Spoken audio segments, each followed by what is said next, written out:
direct your attention to the left field gate for the entrance of the 2022 Texas Rangers Baseball Hall of Fame inductees.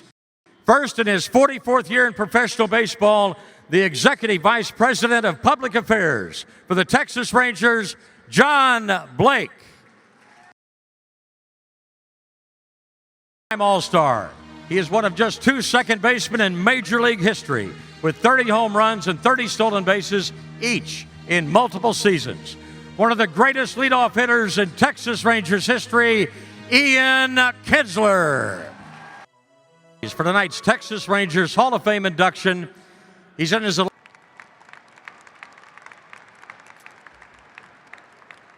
And Tom Grieve will now present John Blake with his Texas Rangers Hall of Fame jacket.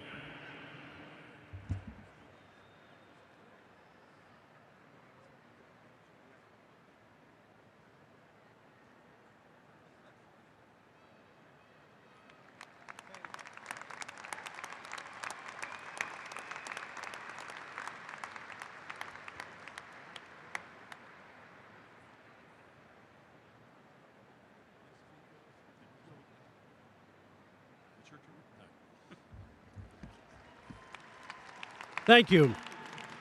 I'm usually the one pacing on the warning track to keep this ceremony going.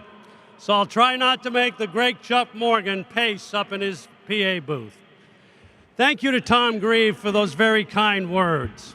Tom has represented this organization with class, and his contributions and impact on the franchise have been immense. He will be retiring after the season, and we will honor his 55 years with the organization next month. Congratulations, Tom. I am honored to be going into the Texas Baseball Hall of Fame with Ian Kinsler. He was the catalyst at the top of the lineup on the best Ranger teams in history, and he played the game the right way. Ian, it's been a pleasure working with you. It's especially meaningful for me to be honored during the Texas Rangers' 50th anniversary season. There is a mural on the upper first base concourse of Globe Life Field painted by Arthur James that depicts so many of the great players who have worn a Texas Rangers uniform over the last 50 years. I often stop and look at the memories the artwork provides, because for all the games and events I have had the pleasure of witnessing, it all comes down to the relationships and the people I have met along the way. A special debt of gratitude goes to Ray Davis and Neil Liebman for selecting me for this honor. In my Rangers tenure, I have worked with 4 ownership groups, 5 general managers, and 12 managers. For a PR guy, information is key. Being kept in the loop has allowed me to prepare and strategize for any situation. I thank them for the confidence these individuals have had in me. As of today, there have been 1,054 players to appear in a Rangers regular season game, and I have worked with a majority of those. And with some exceptions, they've been cooperative and available, which makes this job so much easier. To the media, during his playing days, Ted Williams referred to the writers, all male at the time, as the Knights of the Keyboard. Today, it's more like the Guardians of the iPhone, as the way baseball is covered is so different from my early days. We are fortunate in the diversity that exists in today's coverage, with so many creative men and women chronicling the sport. But my philosophy in working with the media remains the same: to be fair and honest, and to be helpful, while always keeping the best interest of the Texas Rangers in mind. At times, that can be a very difficult balance, and I hope I've done that successfully more often than not. The real heroes are the many brave souls who have worked for me over the years, including numerous talented broadcasters. Working in baseball communications is not easy and requires many nights, long nights, and weekends on the job. I appreciate each and every one of you for your dedication and efforts. And for those from the early days, please note that I have mellowed with age. A special shout out goes to our Hall of Fame broadcasters, the late Mark Holtz and Eric Nadel, and to Angie Swint and Rich Rice, who will keep this train running smoothly when I'm gone. Tawny Taylor was the first person I ever hired in the PR department in the fall of 1984. And 38 years later, it remains the best move I ever made. I want to thank my sister, Martha Fickey, for making the ultimate sacrifice, traveling from New England to Texas in mid-August. I really appreciate it. These folks sitting on my left are the most important people in my life. My wife Harriet, son Chris, and daughter Becky have allowed me to work in this time-consuming field, where their husband and father have not been around much of the time. Fortunately, my kids enjoyed spring training and being at the ballpark, and I am very proud of the accomplished adults they have become. Harriet is a saint and the kindest and most generous person I have ever met, and she knows a lot more about baseball than she did 40 years ago. Thank you all for your support. I love you all. To all of those of you who have rooted for the Rangers through the thick and thin, our fans are the lifeblood of our franchise. And one of the real consequences of the pandemic is that we have lost that personal connection between players and fans. And we have to work really hard to get that back. Working in Major League Baseball for more than 40 years has had its highs and its lows. That's the nature of this business. But I still have a real passion for this great game.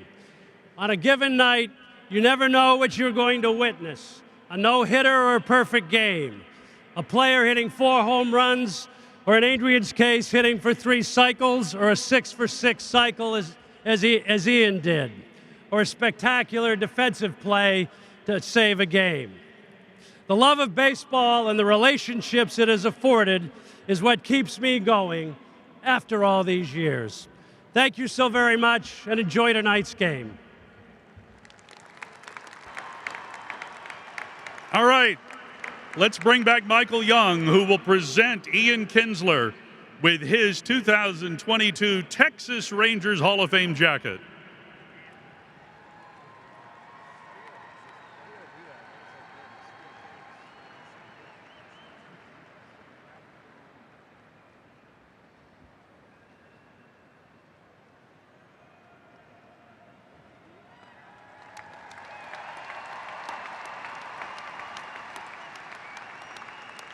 Ladies and gentlemen, let's hear now from 2022 Texas Rangers Hall of Fame inductee, Ian Kinsler.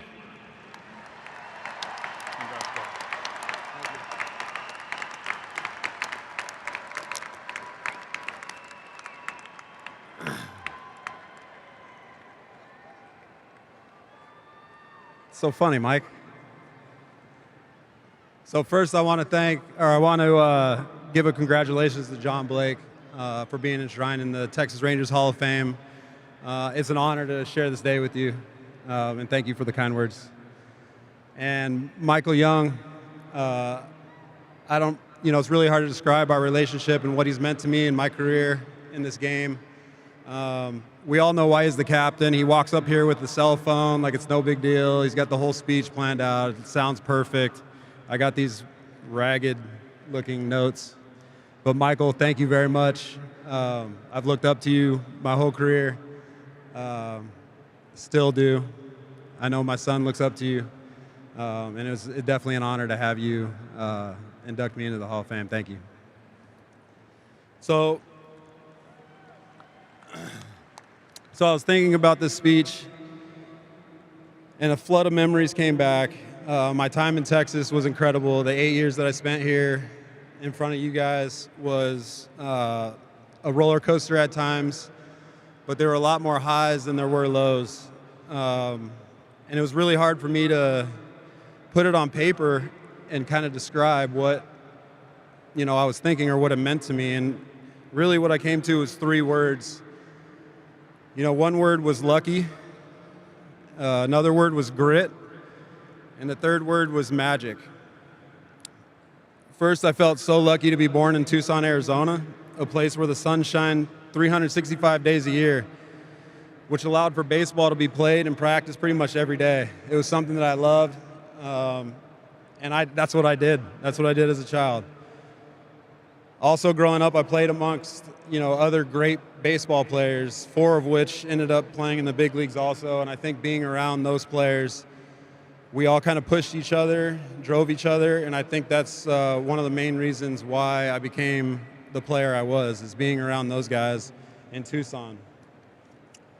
I was also lucky to be born to my dad and my mom, Howard and Kathy Kinsler, parents that nourished my love for baseball, allowed me to be who I was on the field.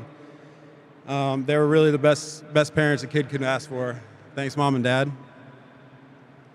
Yep.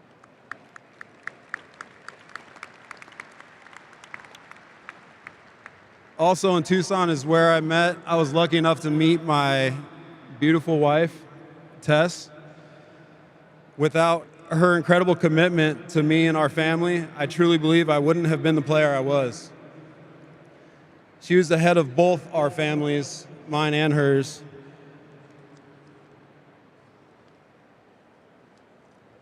And when I lost it. See that?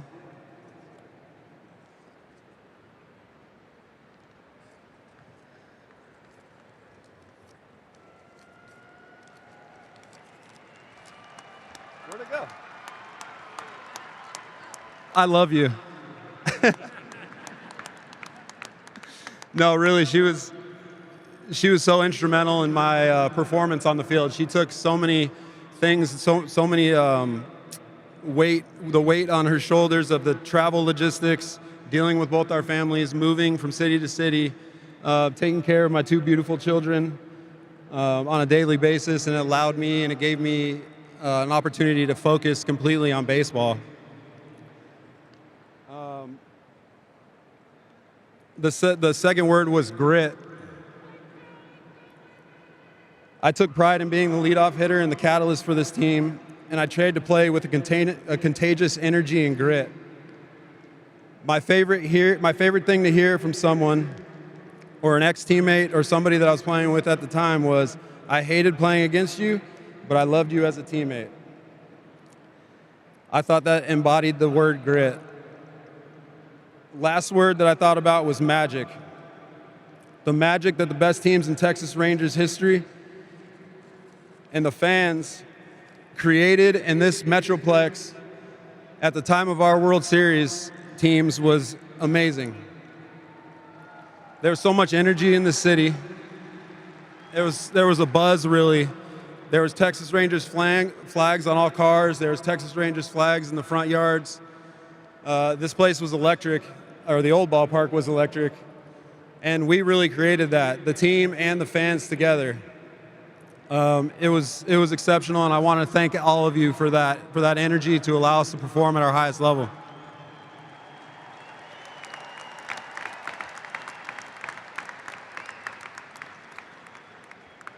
I would also like to thank Ron Washington.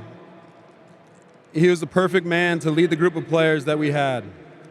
He passed zero judgment, and he had endless passion and excitement for baseball. I also want to thank JD, John Daniels, and Thad Levine for the time and energy that they put in to create the best teams in Rangers history. Thank you. Lastly, I'm forever grateful to be enshrined in the Texas Ranger Hall of Fame along with everyone here. It's a great honor, and I'll remember it forever. Thank you.